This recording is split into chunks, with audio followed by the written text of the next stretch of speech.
Welcome back to the lecture series in Bioenergy. So, in the last class, we finished with the Kelvin cycle and we talked about the energy expenditure, and we concluded the class with the fact that the photosynthetic efficiency is 30%. We talked about how many ATP molecules are required, how many NADPH are required, how many water molecules, and how many carbon dioxide, and what is the end product of 6 carbon glucose or starch molecules, okay, starch or sucrose molecule.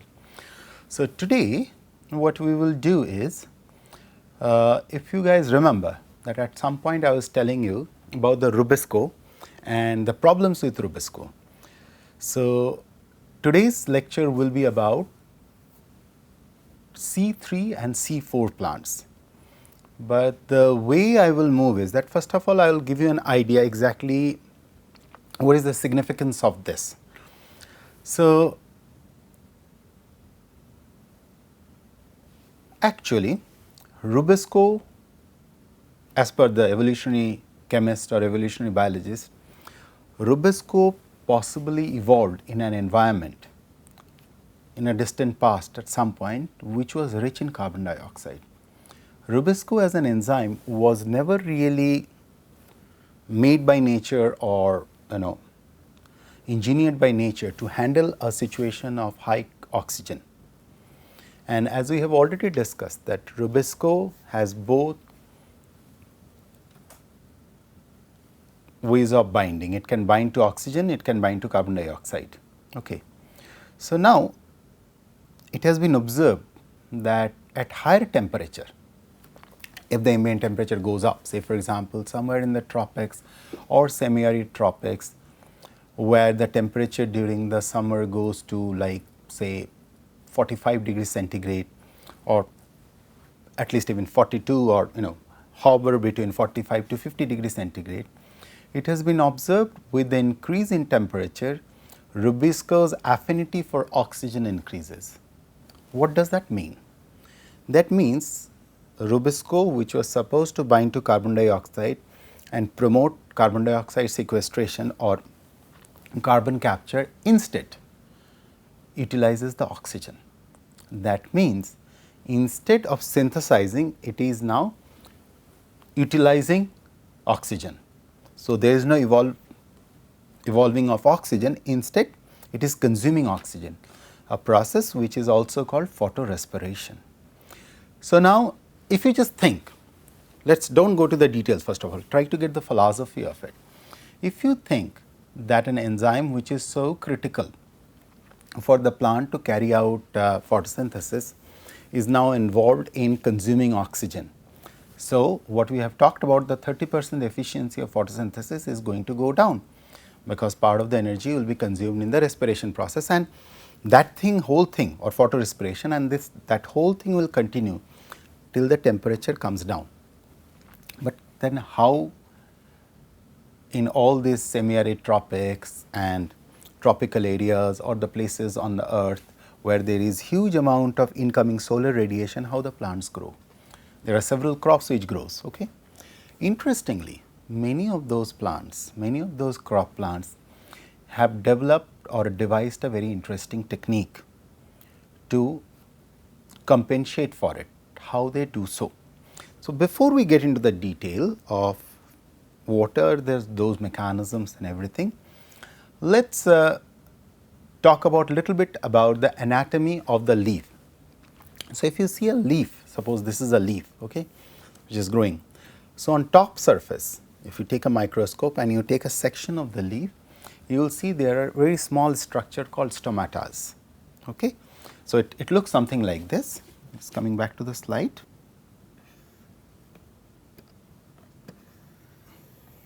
If you see a structure of the leaf, something like this. Okay.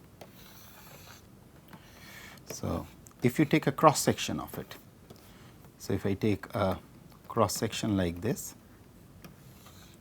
so in the cross section what will you see? There are cells like this. These are the plant cells with the cell wall like this. Okay. And in between, so these are all the plant cells what I am drawing. you will see certain structures like this.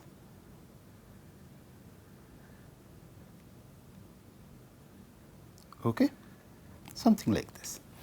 These are essentially the one which I drew in red color. These are essentially called the stomata. So, these are called stomata. So, stomata are small pores which regulates exchange of gases and regulate movement of water. Regulate, I am just showing movement of water. I am just showing by arrow the movement. Okay. So, now if this structure regulates the movement of water, so at a high temperature these stomatal pores closes because it cannot afford to lose water. Now, think of a situation, if the stomatal pore closes at a higher temperature, automatically gaseous exchange is kind of now prevented, because I told you that stomata has two functions. One function is that it allows the gas to slide in and slide out, gas molecule diffuses through the stomata and the water molecules moves out in the form of vapor, and some of the water molecules will come inside through that. Okay. Now, at a high temperature, what is happening is this, the stomatal pore is shut down. So, automatically carbon dioxide, which is supposed for the plant, it is supposed to trap the carbon dioxide, does not happen. So, now correlate the two situations.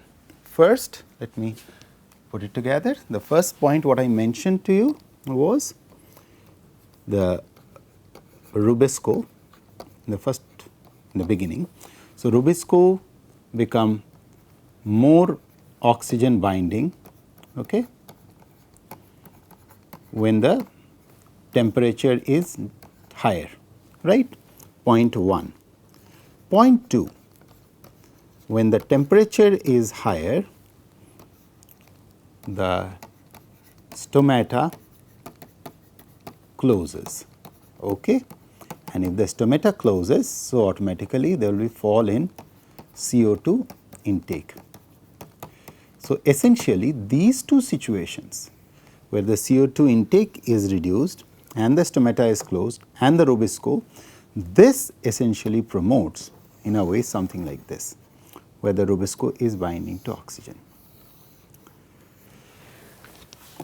Now, what is the strategy the plant kingdom developed in order to ensure that Rubisco functions? So, one strategy could be, if some way or other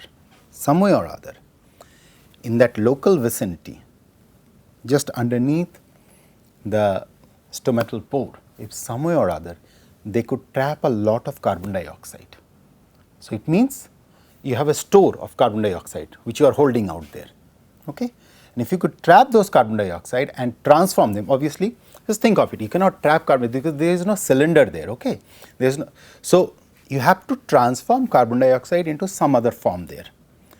If you have a mechanism by virtue of which, say for example CO2, it transform into a product X, and then that X product you have some way or other again make it CO2. Understand? Something, a strategy like this. So, there is lot of ambient CO2, okay.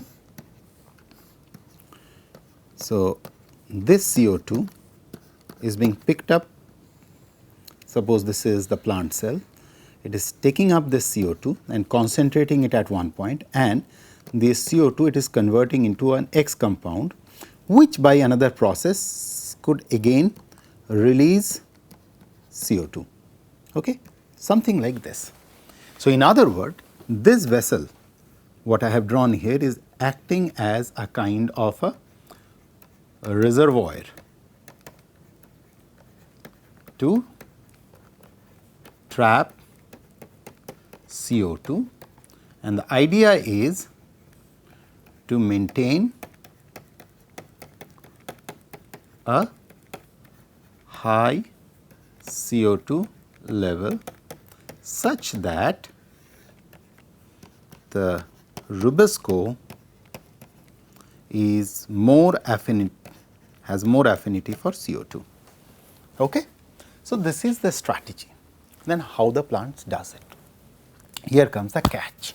So, say for example, if this is the leaf and so we are taking the cross section. So, if you see the cross section, it has an upper layer and it has a lower layer. Okay. So, now the upper and the lower layer is filled with a cell called the epidermis, okay, something like this. These are called the epidermal layers. Upper epidermis, which is the top of the plant, okay, and this is the, so this is epidermis upper or upper epidermis, and you have the lower epidermis. Okay, and in the center of it you have the xylem phloem vessels which are rolling through. Okay, so this is the xylem phloem, X and P, that is essentially for xylem and phloem vessels.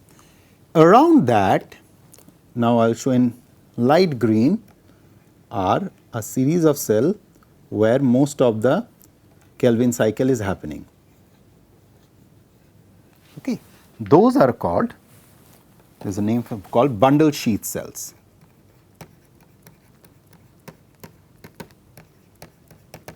Okay.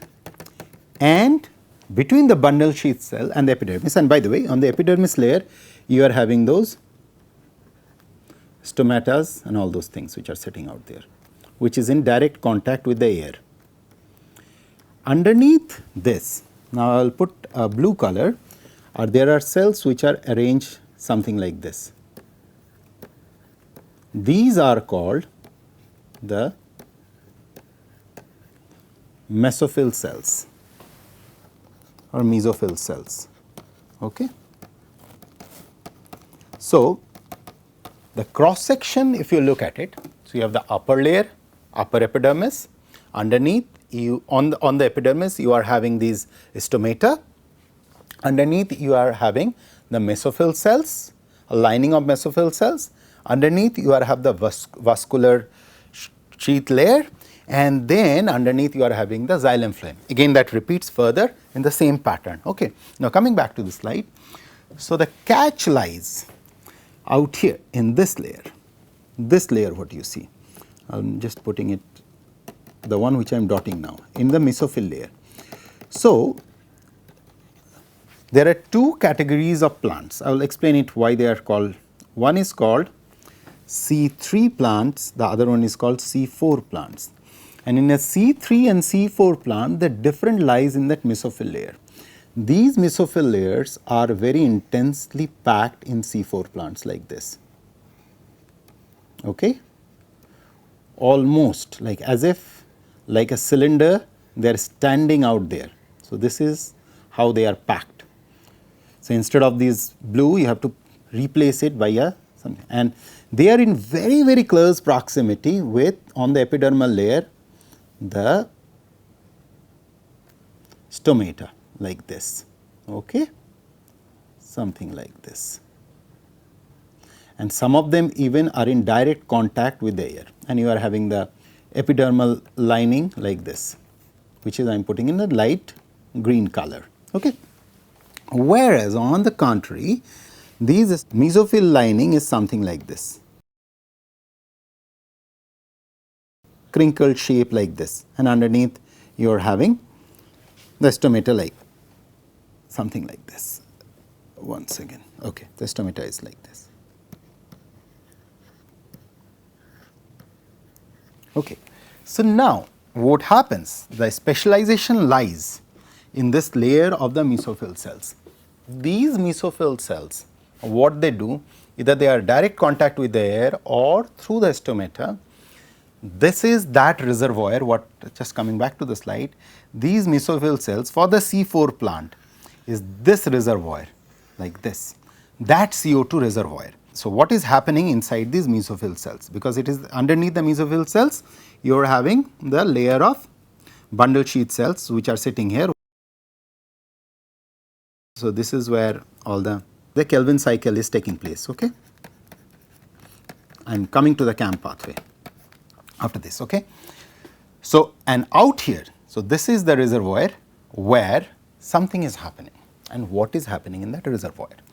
So in that reservoir, CO2 is getting accumulated and transformed into certain 4 carbon molecules called malates. Okay, and there is a series of transformation. Let me put it down on the slide, that will make more sense. So what is happening inside this? Now we are into the C4 plants. In the C4 plants, so let us put the 2 cell layers. So this is the mesophyll cell layer out here. I am just drawing it horizontally. There I drew it vertically. Now I am drawing it horizontally. And adjacent to it, you are having the bundle sheath layer, which is in close touch with it. So this is the bundle sheath layer, bundle sheath cells, where the Kelvin cycle is happening. Okay. So this is where the Kelvin cycle is happening, and this is the bundle sheath. So this is the bundle sheath cells, whereas out here you are having, these are the mesophyll cells. Okay. So in the mesophyll cells, they are in direct contact with the air. So here, once again, here you are having CO2 coming from outside. So this is the environment, either, okay. Okay. So CO2 is entering. Upon entering, the CO2 is converted into something called oxaloacetate. Okay. From oxaloacetate, it forms molecule called malate. Okay. And this malate is transferred or transported into the bundle sheath cells, where malate transform into a pyruvate, and in that process it releases the carbon dioxide, and this carbon dioxide eventually takes part into the Kelvin cycle. Okay. Kelvin cycle. Whereas this pyruvate which is formed here is brought back, transported back, here I am just putting P, pyruvate. This pyruvate goes through a very intricate reaction which I am not getting into detail, where it is consuming, so this is where it consuming a lot of ATP molecules and transform it into AMP. So this is the interesting part, is that adenosine triphosphate, so this has 3 phosphate groups, and AMP, it has 1 phosphate group. So in other word, it is losing 2 phosphate in that process. Okay, Pi plus Pi. Okay, so it goes through 2 transition and it forms phosphoenol pyruvate, PEP, phosphoenol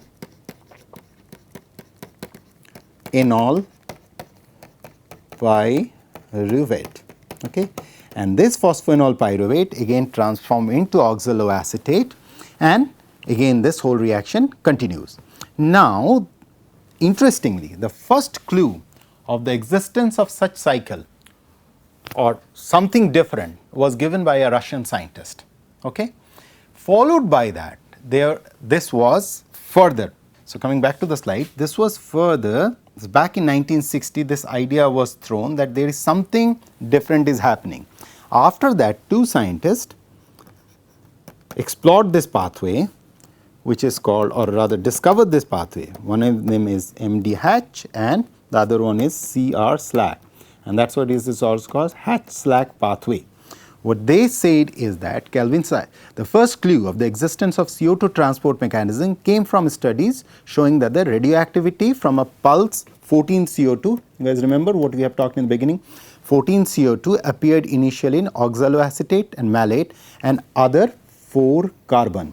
So what you see here, people see here, this is oxaloacetate, malate, these are all 4 carbon chains. Okay. And you remember in the previous situation we talked about 3 carbons which were starting the process. So what you are getting a starting point here is the 4 carbon. Okay. So, comparison here is that oxaloacetate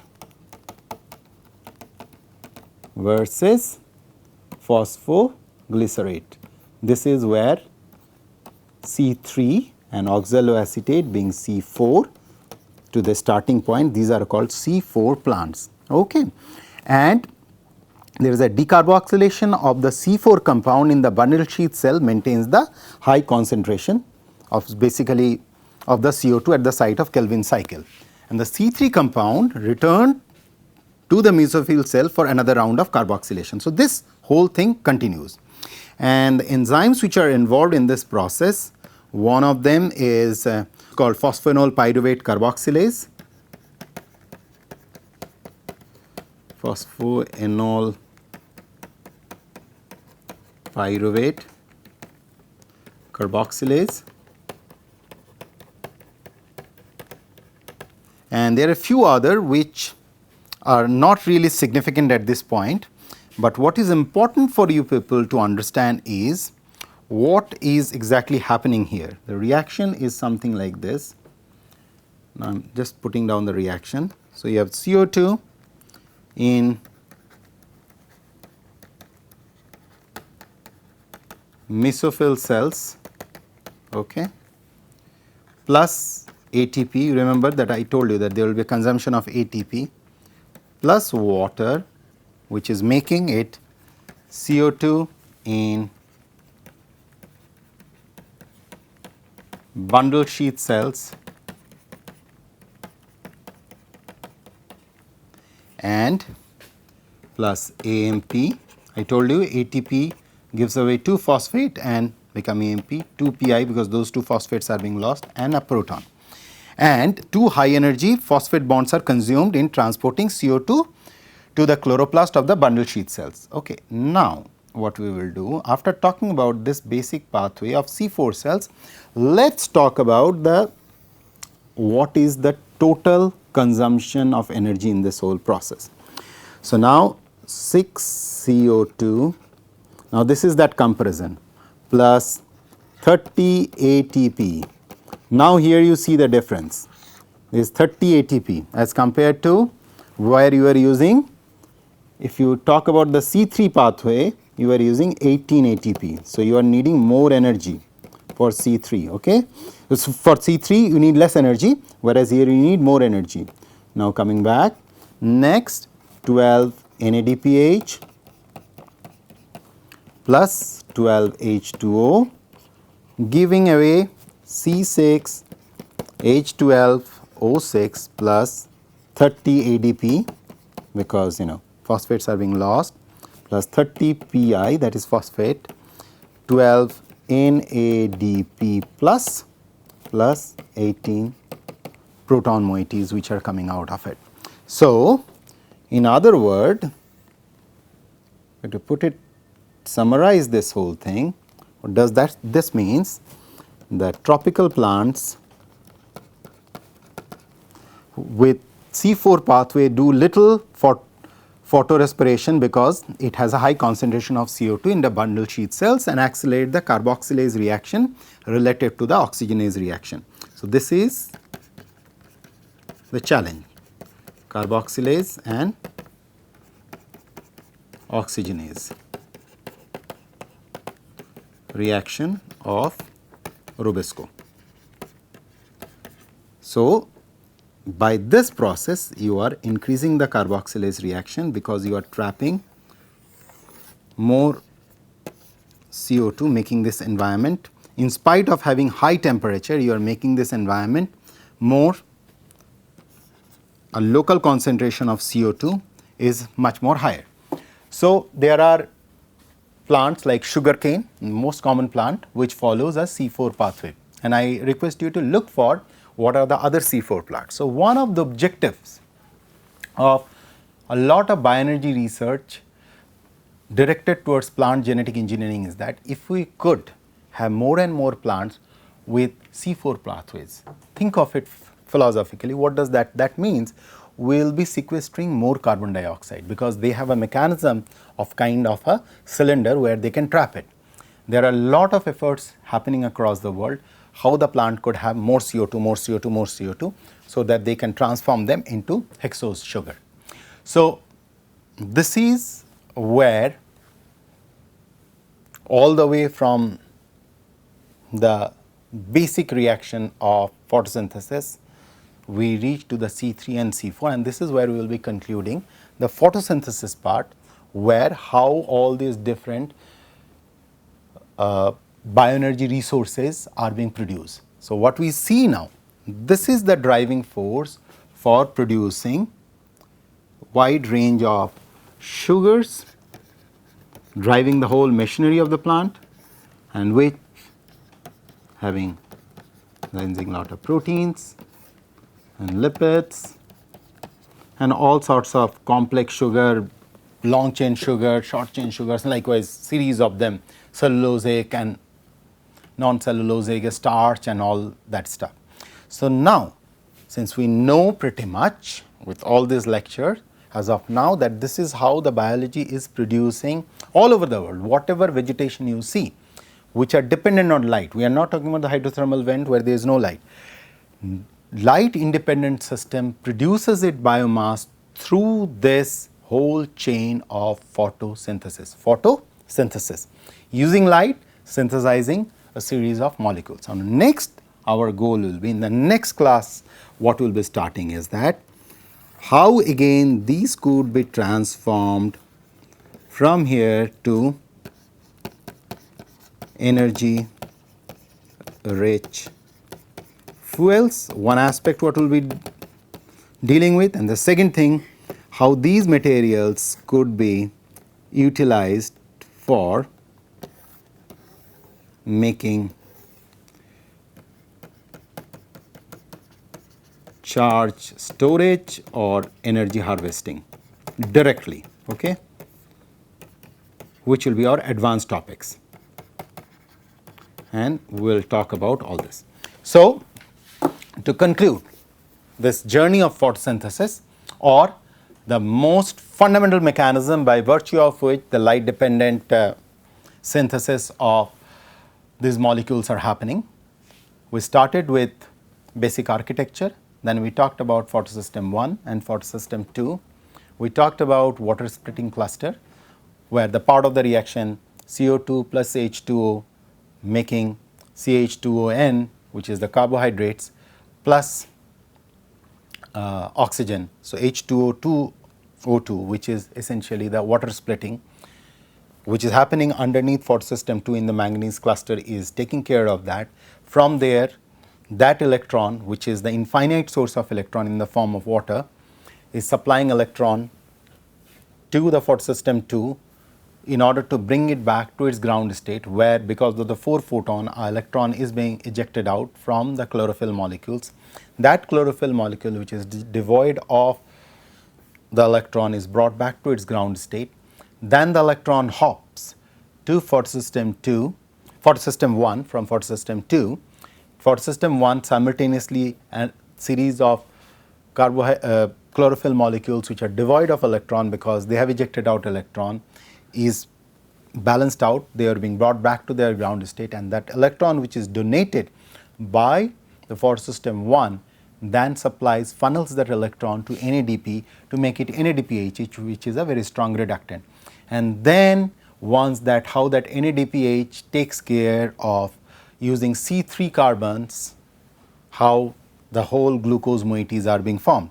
And now today we concluded that that is not the only one route, there is another route where C4 carbons are being there. So, in other words, there are nano cylinders in the form of mesophyll cells in the plant which has this ability to trap carbon dioxide and transform them into 4 carbon molecules which could release again carbon dioxide and which are being funneled into the Kelvin cycle. So, this is the whole summary of photosynthesis, including what I just forget to mention in this whole thing, all the redox potential and how the electrons are hopping through. So, again please go through. So, this was quite an intensive photosynthesis part what we covered. So, next will be all the processing of all these plant products which are formed now in the form of sugars, proteins and lipids, and what all the technologies. So, next class, see you back in the next class with the phase 2 of it, where we will be doing all the processing of generating energy rich fuels and some of the very interesting energy harvesting as well as energy storage products made from biological sources. Thank you.